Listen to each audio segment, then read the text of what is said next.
Welcome to Town Talk, the official podcast of Summerville, South Carolina, where we bring you the latest news and bring on incredible guests here in Summerville. And today, I'm super excited to bring in Lieutenant Montez Aiken, a School Resource Officer Commander for the Summerville Police Department. And we're excited to have Lieutenant Aiken in today because we're going to really dig in to the role of a school resource officer, what that entails, but also get to know Lieutenant Aiken a little bit because he has been here for many years and has seen Summerville come to where it's at today. So before we go ahead and get started, thank you for joining us today. Thank you, Chris, and thank you everybody out there who's listening or watching. This is great. I'm really excited to be a part of this, and again, thank you for taking the time out to come down here to Summerville High School and talk to me. Yeah, I know we've had conversations since I started my role over a year ago, and you're such a colorful personality, and ever since I started the podcast for Town, I always had you on my list to bring you in, and then you emailed me like, hey, let's get this podcast. I'm like, yeah, let's do it. It's a great idea. Absolutely. No, thank you for joining. Yeah. Now, let's start just getting to know a little bit more about you. I know a little bit about you. People within the town, especially the police department, know about you, but tell the community a little bit more about Lieutenant Aiken. All right. Well, thank you, Chris. Again, my name is Lieutenant Montez Aiken. I've been here with the Summerville Police Department over 20 years. It'll be 21 years in about 2 more Wow, weeks. congratulations. Yeah, thank you. So it's been awesome. I originally went to high school here at Summerville High School, so it's actually a full circle moment to actually be able to go to school here and now actually work here and serve the community here in this capacity. So I think that's really cool. Also, I raised my family here. I had the opportunity to go to University of South Carolina. I finished got my bachelor's in music education, so I actually was a school teacher before I got into law enforcement. Wow, okay. Yeah, so it was an interesting transition, and we can talk about that later. But going into that, but in 2002, I became a reserve officer, and I guess that's when the law enforcement bug kind of bit me, and they brought me on full-time in 2003. So by the grace of God, we're still here and still having a great time. Yeah, and if you can't tell by the colors, we are definitely at Summerville High School, and this is where you're housed. And so, what inspired you? Because you were a teacher, so you always had the heart for service. Right. But what inspired you to become a reserve officer in 2002? Well, so as you probably know and probably hear from a lot of current educational professionals, that it's tough being a teacher. It's very difficult. There are a lot of stressors. There's outside influences. There's internal influences that make the job a little difficult. Yeah. So being a new teacher, there was I was being homesick. I was dealing with a new set of students, and just a lot of things were happening. So I actually was listening as I was teaching my class. I would hear sirens go by sometime at my school, and I said, wow, where are they going? What's going on that's happening that they're going to, and I kind of want to figure out what they're going to, because if somebody's hurt, if somebody's in need, I want to be a part of that. I want to be the person to kind of save the day. And I tell people this all the time. I have a superhero complex. So Superman, I love that. yeah, Superman is that. like one of my favorite characters. So I feel like I want to put on that red cape and just save the world. So that's kind of my mindset and a lot of things. But actually talking to my SRO at my school was kind of the impetus of me going into law enforcement. It's literally full circle. And I asked him, I said, hey, what's it like being an SRO? He's like, well, it's good. He's like, I was like, what's it like being a police officer? He's like, it's great. He's like, you should look into it. So I being a person that I wanted to, again, give back to my own community, because Summerville's given me so much and given me so much opportunity. I applied to the Summerville Police Department. They were having a reserve class at the time, and I joined that and went through the training and got through it. And as I was still teaching, I was able to go out and learn a little bit more about law enforcement and actually working in the community as a reserve in that capacity. And then again, back in 2003, the opportunity opened up for a full-time position, and I applied, and here we are. I love that. I love that. It really is full circle. I mean, you went to school here, and you had you wanted to be a teacher, and you were teaching, but now you wanted to be an officer, and you found a way to mix it together. Your loves together, right? Right. And that is so unique, and it's inspiring because many people and this is not really town related or anything like that, but many people find that they're kind of stuck, and especially in careers and stuff like that. They are stuck and they just don't know where to go. But it really comes down to really finding what you really love, what you inspire to do, and you wanted to give back to the community. Right. You loved giving back to students and giving back to and helping students thrive and grow within their young brains and growing into their lives. Right. And so you found that mix. That's amazing. Right. And so that kind of leads us into the next conversation, which is, what is a school resource officer? And we'll dig into your specific role in a bit, but if you don't mind telling me and the community just a little bit more about the role of a school resource officer. Right. So obviously with over the past, I guess, 20 or so years, we've unfortunately seen an uptick in violence in schools, whether it's internal violence or it's external violence, where persons are coming to the school to do harm to our precious, most precious commodities. Yeah. And then, so throughout the country, throughout our local agencies, we saw a need where that having a police officer embedded into the school will actually not only provide that level of security and safety, but also it's almost like a dual role. It'll also give you that person where youngsters aren't afraid to talk to the police, because I find we found, when I say we, I mean like being a police officer over the years, that the public always doesn't want to talk to the police. They always don't want to have, maybe give you information that we really need to maybe solve crimes or be able to help somebody else. What I like to look at is, yes, we're here for that safety side of it and that safety aspect of it, but it gives the police officer to kind of break down those walls between young people and the police. And no matter where you come from, no matter what your background is, that you have that opportunity to engage a police officer on a different level. Yeah. Like, hey, this officer's here in the school with me. Wow, he's actually talking to me, or she's actually talking to me. Oh, wow, she wants to give me a high five throughout the day, or she's recognizing me for something that I've done, something well that I've done. And maybe sometimes the students don't even get that type of praise at home. So they come to school and they look for us. They look forward to seeing us. They look forward to getting our to question our ideas and what we think about this type of subject, or what we think about this. And I love it. I think it's great. It's awesome to be able to give that little bit of yourself to the students, because they will remember these things. They will remember these times and these engagements and these ways that we are making these contacts. As they get older, they will remember these things. So we want to be able to give a positive feel and a positive way for them to, as they go through school and as they grow up and become adults. I appreciate you sharing that and sharing the role, but the importance of just the presence of, because in a nutshell, really, you're becoming a mentor in a sense, and they look up to you guys. Oh, yeah. And they and inspire, and you inspire and also bring a level of comfort in many different ways. When it comes to the safety, which is number one, right. First and foremost, is the safety of our children. Right. And so I really, I have I know myself, but I know the whole community has a high respect for our law enforcement, but also our school resource officers, because you're keeping our little ones safe, yes, yes.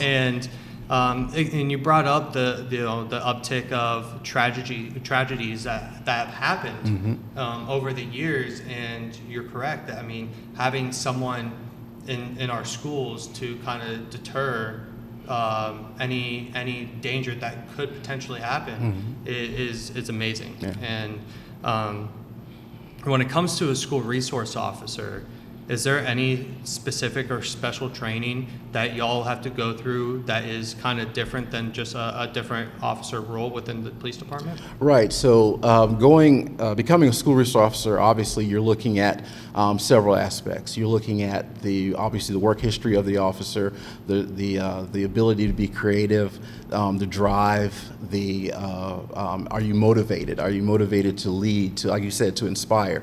Those are really core qualities. but also the South Carolina Criminal Justice Academy offers a basic SRO school, and it's a 2-week curriculum, a 2-week training course rather, that you go through, and that's where you learn all the different nuances, such as legals and how to handle juveniles, handling, getting intel from possible gangs or students or youth that are in gangs, different aspects of active shooter training and different negotiations and crisis intervention, and how to help a student who is in crisis, but also how to help that staff or that faculty handle that student who is in crisis. Yeah. So it's a mixed bag, really, of just different aspects of not only law enforcement, but just things that are specific to the schools, and different laws and different things that have been passed down over the years as far as litigation, things that we can do and things that we can't do. So very robust program, and so that's the basic course. Obviously, there's other courses that could broaden that type of scope that you have just from the initial certification. And I know, like, for example, one of them is DARE. I mean, I know some people out there in the community maybe remember DARE when they were younger, or maybe they remember their DARE officer, but the South Carolina has actually been fortunate to bring DARE back to South Carolina because it was here, and then of course because of government funding and different things happened, we lost DARE, but we have it back now, and I'm actually one of the DARE certified officers, and this is my second year teaching DARE. I'm actually at Dr. Eugene Sires Elementary School, going there during my day, or certain days of the week rather, and teaching the DARE program to the students. So that's amazing. So yeah, it's a really good program. So that actually has given me a little bit of expansion, I guess, for lack of better terms, to not only expand my role as an SRO, but also as a leader. And leader within the unit, to actually go out to these schools and show them other aspects of being a good citizen, a safe citizen, and making responsible decisions. I love that, and it's really awesome to hear. And I know specifically for the Somerville Police Department, further training and education is huge among chief and leadership and down. Right. And they're huge on that, and Right. the fact that there's further training for SROs and really understanding the role, the nuances within the role is really good to hear, and it's awesome that our officers, especially here in South Carolina, have that opportunity to really pursue that. Right. Now, you touched a little bit on leadership, and you are the SRO commander. Correct. Which we talked a little bit before we start recording. That you really you lead all of our SROs within the Somerville Police Department. Correct. What does that entail, and that role as a commander entail for you? So it's been a journey getting here, and I knew for a long time that this is the job that I really wanted to do. It's kind of multifaceted. So I'm obviously the role of the supervisor. I'm making kind of the command, well, not or the command, but the executive level decisions maybe. Yeah. For the betterment of the police department, on behalf of the police department, but also for the schools. I'm working in concert with school administration from all over District 2. I'm getting calls from them, heading with their security teams, with their, I actually sometimes I have to talk to parents about situations, staff members. So it's a very multifaceted role, but also I have to actually look at the management of our team. And we have a great leadership cadre. I have a sergeant, I have a corporal who assists me with those duties.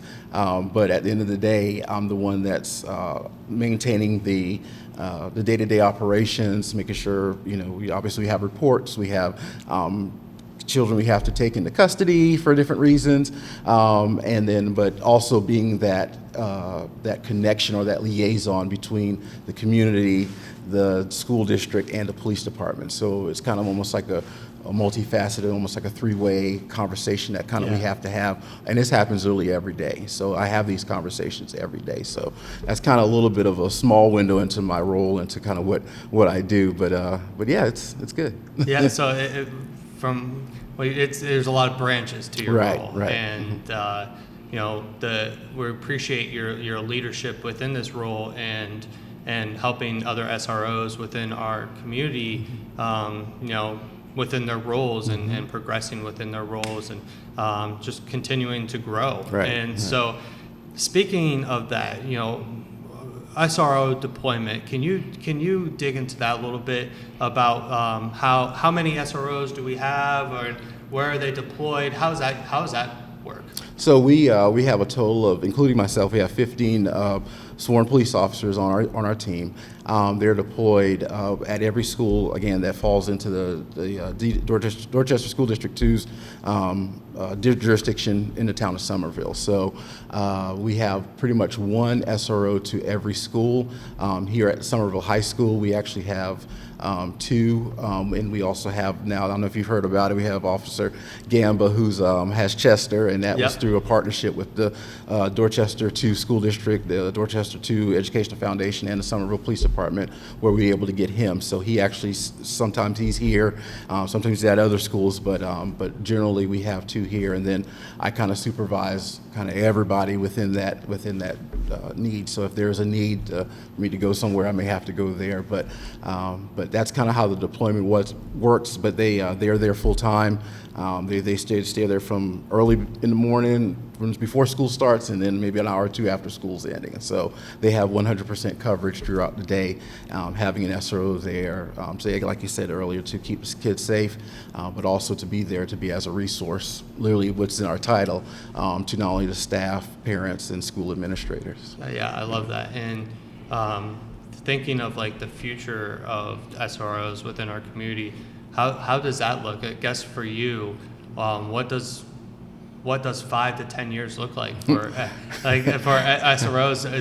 Is it maybe what does that kind of look like? Right. So again, it's not a secret. Everybody knows this is probably one of the biggest growing areas probably in the state of South Carolina. The whole the Tri-County area. It's not a secret, and it won't take you long to probably go down from here at Somerville High School to down to I-26 by Walmart. It'll probably take you about an hour on a Saturday, maybe to get there. You're not wrong. Now, granted, the construction of the new Burlington G. Myers Parkway extension, hopefully that'll alleviate some of that. But again, we're seeing a lot of growth. So I'm seeing a lot of more schools popping up within that. I know that DD2 is working on trying to alleviate overpopulation, so they may be building some new schools, they may be adding some to existing structures, and that's going to obviously create a need for more SROs, because the more students you got to have another set of eyes and ears out there to keep those kids safe. So probably there's going to probably be definitely some expansion going on as the needs of the district grow and the needs of the town grows. We're definitely going to have some expansion on our team, and it's really exciting. It's really exciting. It really is. It's an exciting thing. It's a good thing because that means that I feel like that the town, not only in conjunction with DD2, they want to invest they want to have that investment there because they are concerned about the safety of the students and the well-being of their students and faculty and staff. So I think having that level of support and level of investment is important. So if they're going to, if we're going to grow as a community, then all different aspects of the community will have to be able to put a little bit of time, maybe a little bit of money in making those investments to make sure that everybody stays safe. And in the end, it's going to benefit the community. So and I think me personally, the safety of our children is first and foremost my number one thing that I always look at, especially with my daughter, is she's not in school yet, but she's in daycare, and the one thing about that is I looked at every single aspect of safety concerns within just searching for a daycare, and that was the big thing for me. And it's the same thing for folks who live here and are from here, but people who move into our area. We are very proud of our Somerville schools and our resources that we provide as a town and our departments and everything as such. But that comes with the safety and just keeping that in mind. And I think a lot of people who move in the area, that's also their number one thing is which school is my child going to, and what does that look like, and what's the safety aspect of that, especially in 2024. So it's awesome to hear everything that you're doing and everything that the Somerville Police Department is doing as a whole to to combat any concerns and to really make safety a priority, Right. which at the end of the day is what the Somerville Police Department is about. That's what we do, yeah. And so that's why we appreciate you Thank you. and respect you all. Thank you. Now with SROs and this role and your role, what are some challenges you face in a day-to-day that just kind of make it a little bit difficult, but at the end of the day you're like, I still love it, it's amazing, and there's a purpose. But what's the challenges, and what's challenges in the future that you foresee as well?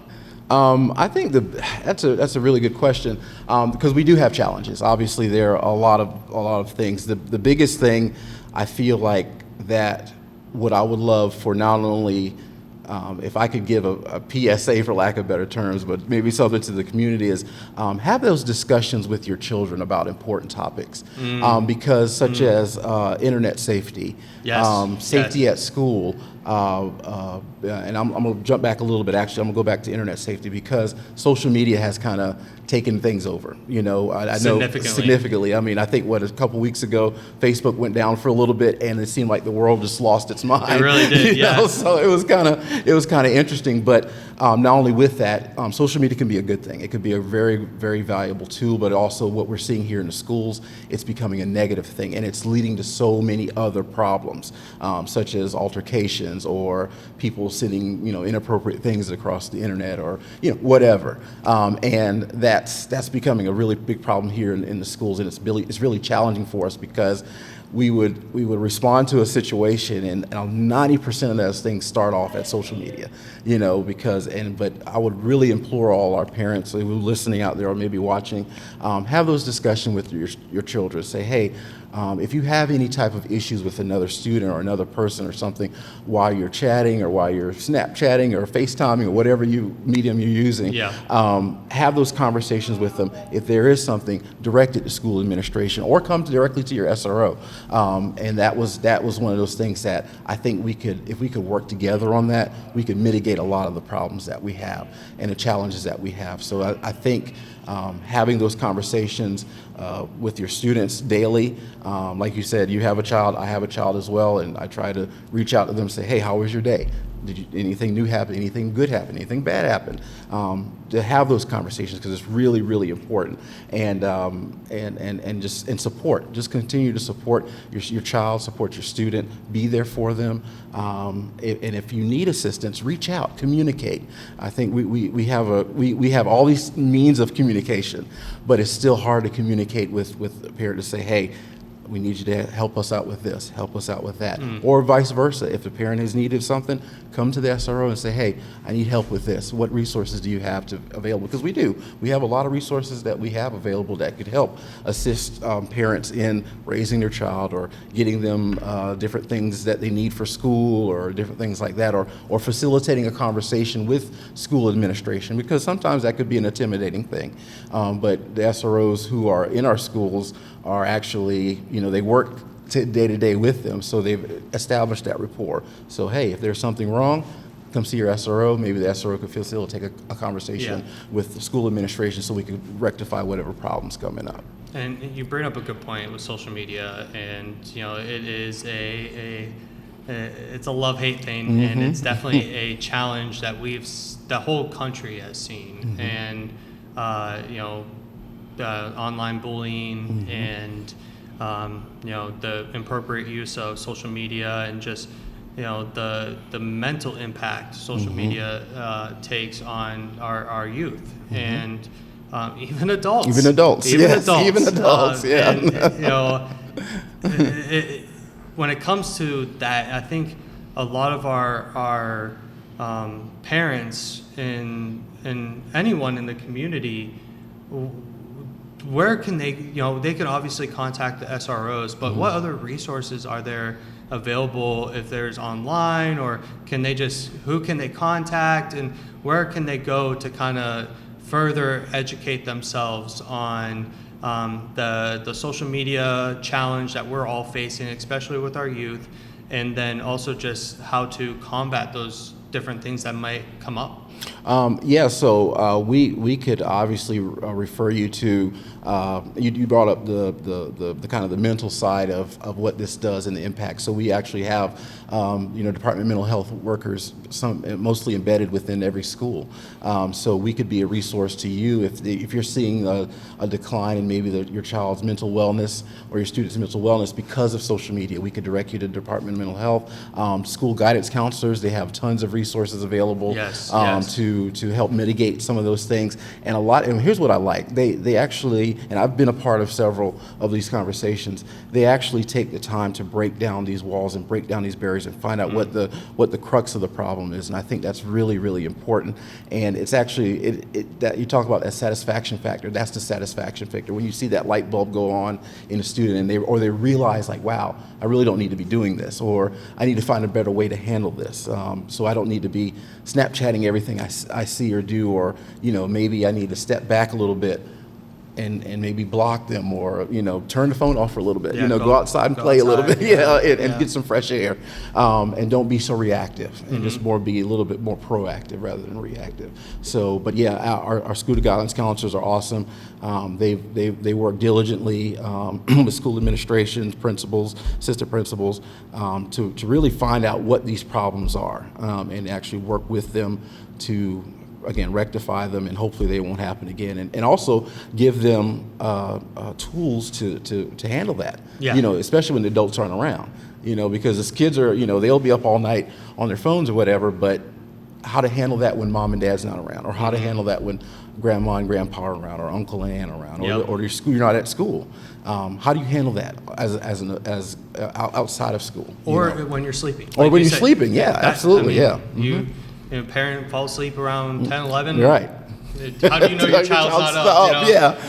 And so it's great that there's those resources out there, and I definitely urge the community to use those folks and those staff members and those people who are dedicated to those certain topics, and who can really help and provide tips and tricks to really navigate, whether it's if you need to help your child step away from social media a little bit, here's some ways to go about it, right? So that's fantastic to hear, and it's great that our school districts have that, and I love that. When it comes to social media, obviously, it seems a little hypocritical that I'm the guy, the PIO is talking, social, like we said, social media is a positive and negative, okay? And, for me personally, I can't even count the amount of training and studying and everything I've done to kind of educate myself on that aspect, because not only do I post our updates on Facebook as the town, but I have to see the aspect and the dangers of it as well, and they're real. I hope this podcast tells the community a little bit that it is a real thing. And real. If you have any questions upon what that looks like, you can always reach out to town staff, myself, or any of your school resource officers, or any of your staff in these school districts, or reach out to friends and family who might be more involved in you. But I definitely encourage our community to really just look at it, just understand it a little bit more, play with it, right. play with Facebook, play with Instagram, understand what your children are using on, and also the capabilities of those platforms. Because every day, I'll get a report or read a report from one of our officers, and they said, well, a student did this on this app, or I'm like, I don't even know what that app is, and I've never even heard of it. So it also kind of doubles back for us as school resource officers. We kind of have to do a little bit of homework for ourselves to kind of figure out, or maybe not as extensive training as you've gone through, but we have to figure out, okay, what is this I'm sure app? It's pretty close. It's close, I'm sure it's pretty close.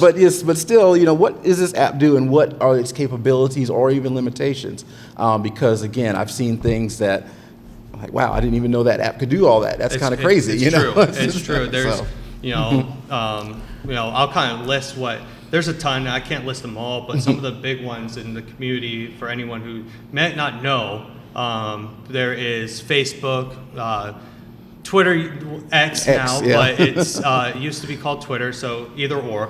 But it is X now. There's Instagram. There's TikTok. Is a big yes. one. Then we probably won't see any issues with LinkedIn. Right. That's more of a professional. But there's more too, and there's way more beyond that. But thinking just Instagram, for example, like you talked about the different aspects of Instagram. There is you could post stories, or you can post posts or videos. You can also make TikTok like reels, and Threads now, I think too. You can do Threads. Yeah, it's a new thing. Yeah. And Threads is like X, and and Reels is like TikTok, and short form video, and there's a ton of different aspects. And one thing for me that a little nugget that I learned in my training is, which is kind of confusing. I learned this because it really doesn't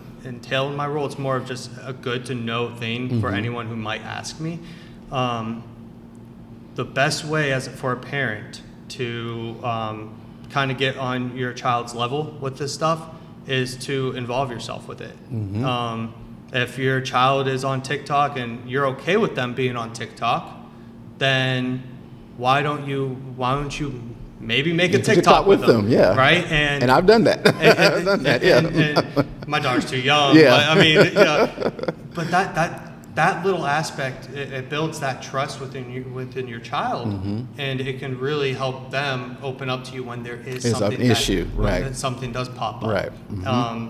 And for me, the podcast. What's great about the podcast, before I go into this next, what I was about to say, is this podcast allows us to really get more on a personal level, to really not act, so high strung, and just kind of get relaxed and have real conversations that the community can really relate to. And one thing for me is I'm about to turn 26, so I'm one of the youngest ones here in Town Hall. I hear it every day. It's okay. I'm not gonna tell you how old I am. But I grew up when social media really was starting, and then when really when we were starting to see cyberbullying, and we were starting to see all that stuff, and it's a real impact. I felt it firsthand in different things in my life, and I would be not remiss to say that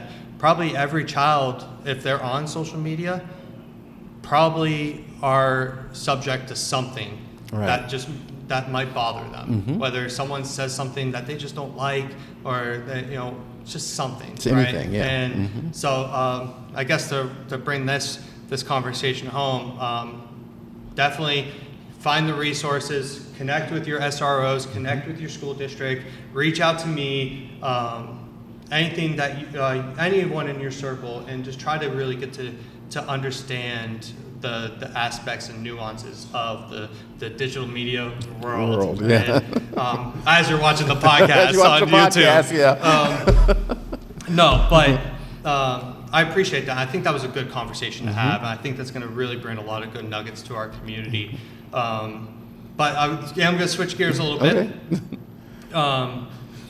Within the SRO role, I'm sure there is SROs all over the country, maybe more other places and less others, and but for anyone who's interested in what you do and what your team does, where do they start? Because maybe there is some folks who are watching this or listening and like, that seems like the perfect role. I want to do that. And absolutely, you and me are going to be like, yeah, do it. We encourage it. Right. Go. And so what's that look like for them? So obviously it's obviously you need to become a full-time police officer, obviously. Yeah. But there's but going into this role, it takes a unique person. It really does. And it's somebody that you have to be able to laugh at yourself. You really do, because when you can do these things, and just from personal experience of, I can say this because I've not only been here at the high school, I've been at the elementary school level, and I've worked at the middle school level. These students really appreciate when they see a different side of you, when you can make fun of yourself, when you could be silly with yourself, and they like to see that humanity side of you.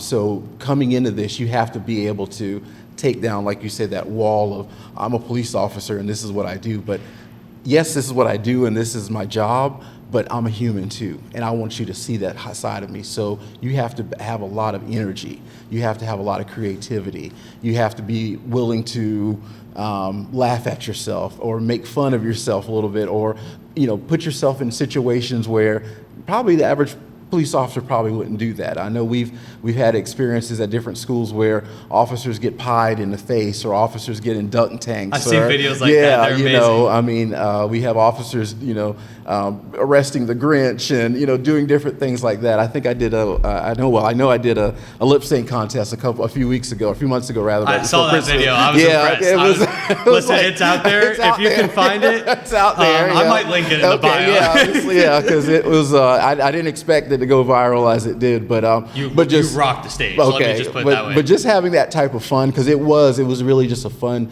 experience just to be able to connect with these students. And again, if they don't remember anything about high school or anything like that, but they knew that day their SRO got up on stage and just kind of let it all out there. Something they'll remember forever. Yeah. Yeah. And even if they built that mentor, or that level with their SROs, that's incredible to hear. And so it really does take kind of an extrovert type of personality for an SRO. Now, when it comes to becoming a full-time police officer, everything like that, what's your recommendation for someone? Maybe it's not for the Summerville Police Department, but someone's watching, they're in Greenville. I'm just naming a city that came. What do they just go and say, hey, this is something I'm interested in? Yeah, I mean, I mean, obviously, we have people here at Summerville, obviously, that and and this is what I really appreciated. I've always been about working here at Summerville Police Department is the family aspect. That's so true. It is there. It is real. Okay, and I'm a living testament of it.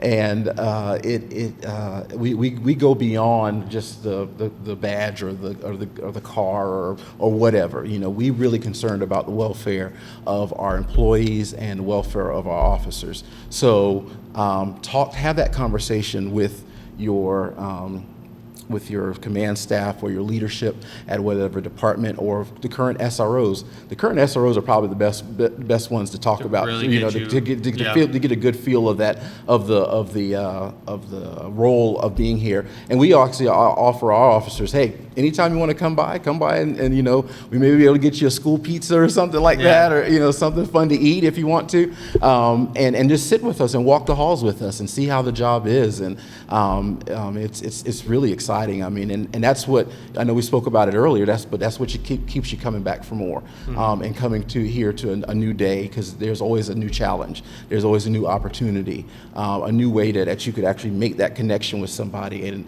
it's magical when it is. When people, I'll be off duty and walking around Walmart or something, they say, "Hey, Officer Aiken, how you doing? I remember you from whatever a couple years ago or whatever." And now you see them growing up, or they're a little older, a little taller.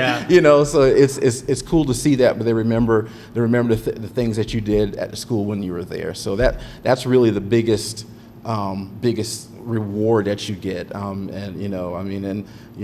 had my fun of chasing cars and chasing bad guys and girls and stuff, but being here is awesome. I mean, it's really awesome, and it's really fulfilling, and I really enjoy it. I love that, and it's great to hear just the love. I could hear the love that you have for your role, and the SROs in general.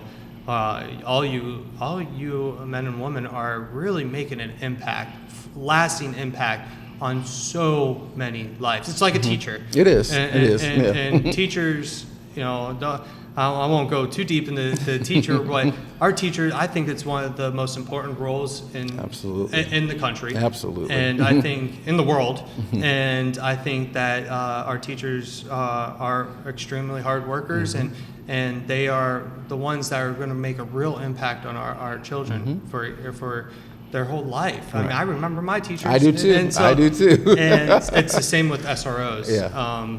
And so that's awesome to hear. I know you talked a little bit about working for Somerville Police Department. I do want to dig into that a little bit, because the Somerville Police Department is unique. And first and foremost, like you said, it's the family atmosphere that they really bring. But also, the Somerville Police Department really does, I mean, from leadership down, they take down those walls. They want to really, they push to really get into the community, get to know the community, build those relationships, bring comfort, knowing that when you see an officer, it's not, you don't have to fear, but you can rather just maybe give them a high five, or pie them in the face, So what, in your years with the Somerville Police Department, what goes into that? Like, and I know early on in the podcast world, in our podcast, we did an interview with Chief Wright, and we talked about this, obviously, but in your perspective, what goes into that, and what was it like and is like to work for the Somerville Police Department? Well, like you said, Chief Wright's been amazing. I've known him literally my whole entire career. I've worked for him in several different capacities over the years, and he's been awesome. And I feel like we're on the cusp of doing some really, really awesome things here in Somerville. And I think that's unique that we have that opportunity that maybe some other agencies may not have, or they maybe do, but I really feel like because we have that good leadership, we have, I see a difference in building future leaders. And I think that's the biggest thing that really has been really awesome as far as for me, because, starting off as a rookie police officer, you had your leadership. It was great, they're supportive and stuff, but now they're really digging into finding out what your career goals are, what you want to do, develop your future leaders. I try to do that as SRO commander, and I've told my team this. I said, look, all of you are leaders at your schools. You are the quote unquote sheriffs of that school. So you make those decisions, and if we'll support you and we'll back you, but you make the decisions. You're in charge. You're the leader, and no matter what rank you are, whether you are a slick sleeve or you're chief of police, you're a leader in that organization. So extreme ownership, take ownership of things, lead by example. Those are the types of things that, as commander, that I want for this team, because and I've used this term a lot, is that we are the ambassadors of goodwill for the community. We do projects outside of the schools, and we are literally that connection.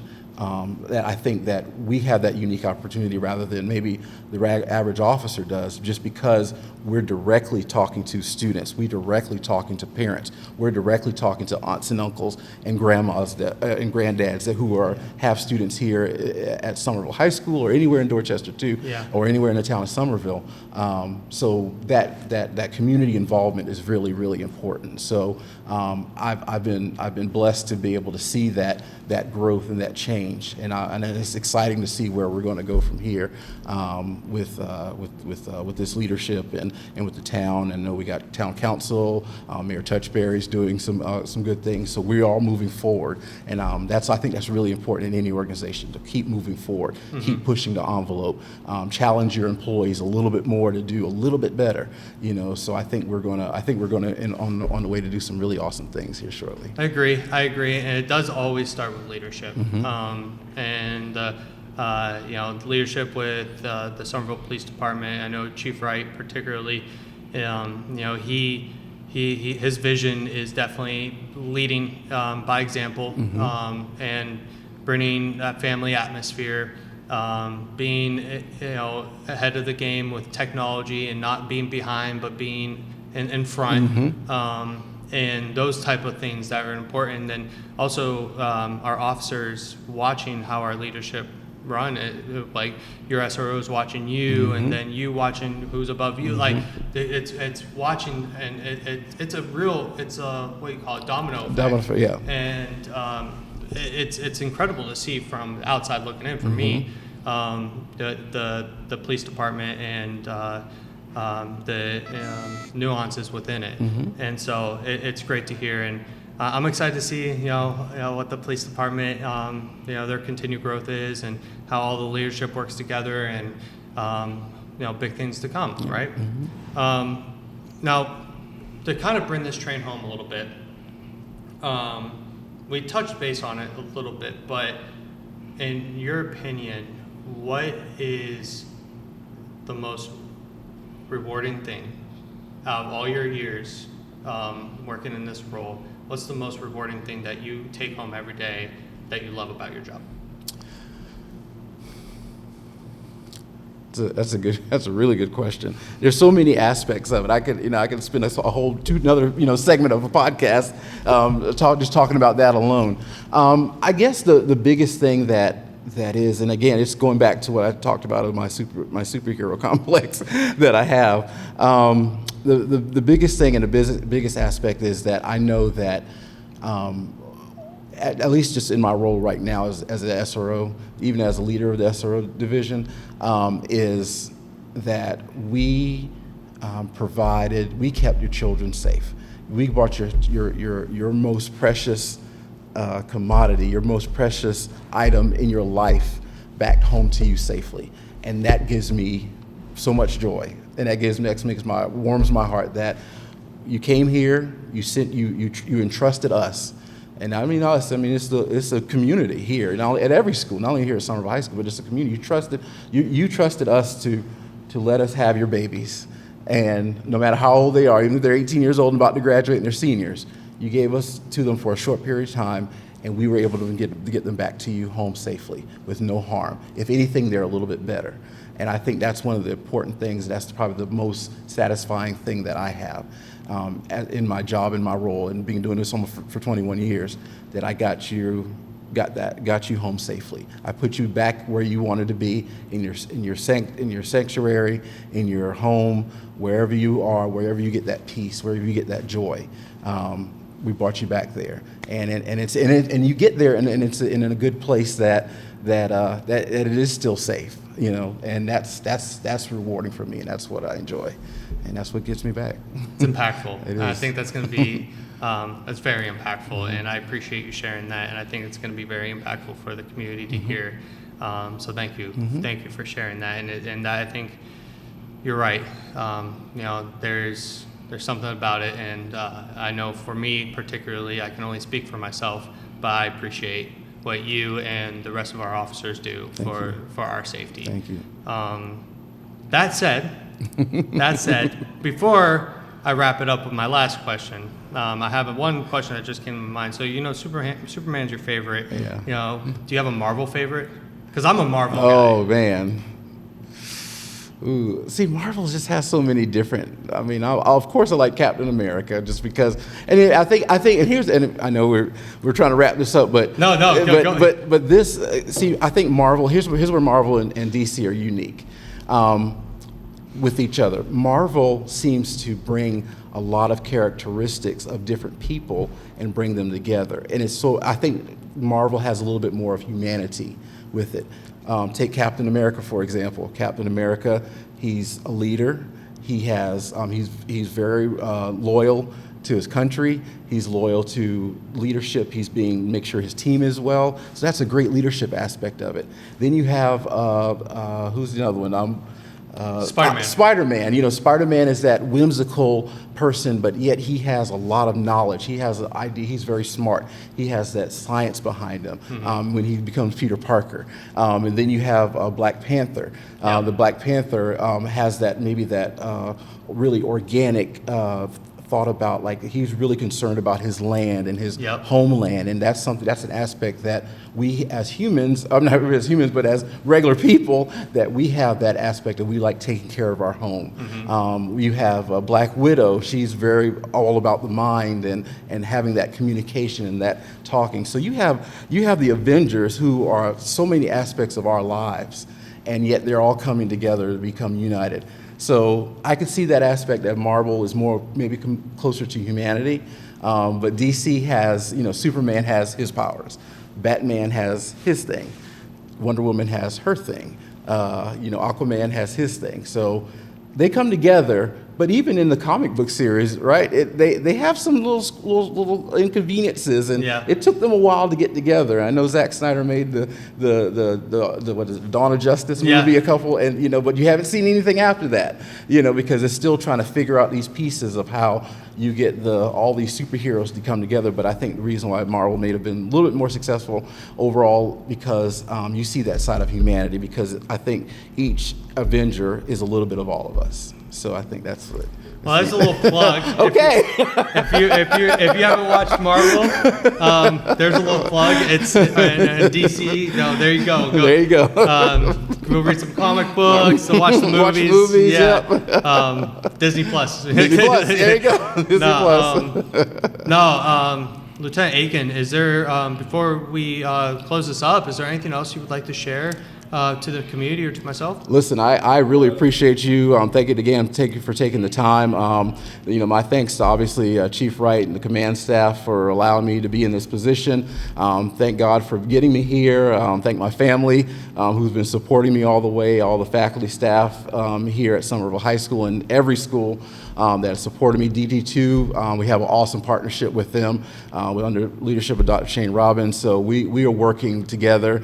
We're making things better. We're getting things are getting better for not only our students but also for the community. And I really feel though we're on the cusp of something really awesome. And I hope all of you are here to see it and witness it.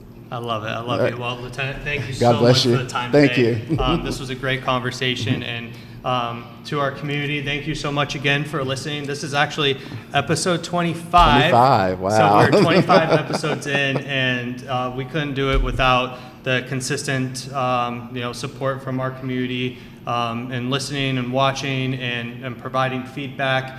And we hope to continue to have great conversations with people within the town, our departments, but also businesses and anything like that. Yeah. So if there's anyone that you feel or if you yourself are interested in being on the podcast, you're welcome to send me an email. We have a request form online, and put your name in the basket and see if we can put you on. But until next time, thank you so much. All right. Thank you.